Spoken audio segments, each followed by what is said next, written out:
Function or displacement with most injuries, which were in wrist flexion, and then as a result of that there were a sequence of things that happened. There's also a sequence of things that happen when there's a problem with a flat foot, and many people have some overpronation issue.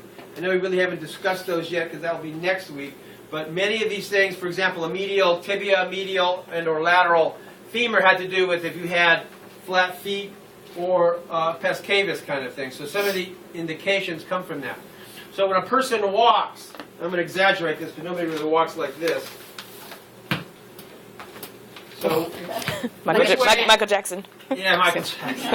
Moonwalk. So my distal tibia is going anterior, kind of like that, and then my proximal tibia is going posterior.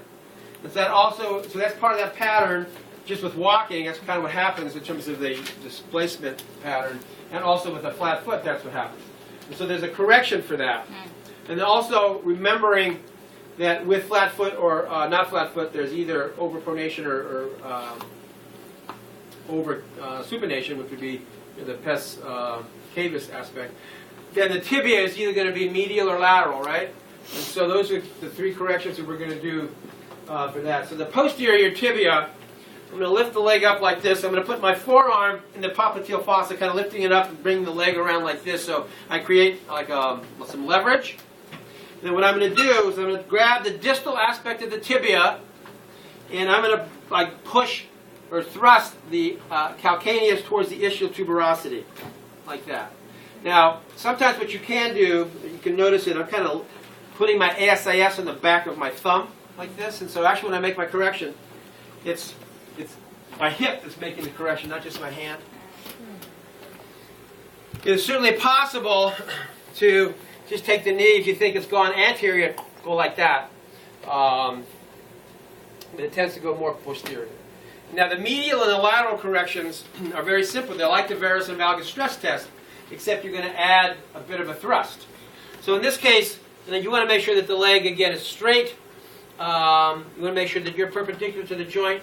You can do it with your hand up like that. I like to bring it underneath so that my thenar eminence, it's on the kind of the fibula. Take my slack out and add a bit of a thrust. So that's if it's gone lateral and I want to drive it medial. If it's gone medial and I want to drive it lateral, I'm going to come like this side, make sure that again the leg is straight.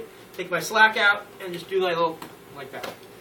Now, also in the displacement of the ankle, one of the things that happens is you get a posterior tibia. So the correction for the posterior tibia is very similar. Fibula. That's right. Instead of using my wrist and forearm in here, because I need more leverage, right, to get around these long bones, the head of the fibula, I don't need to do that. I'm just going to palpate it. I'm going to kind of reach around like that.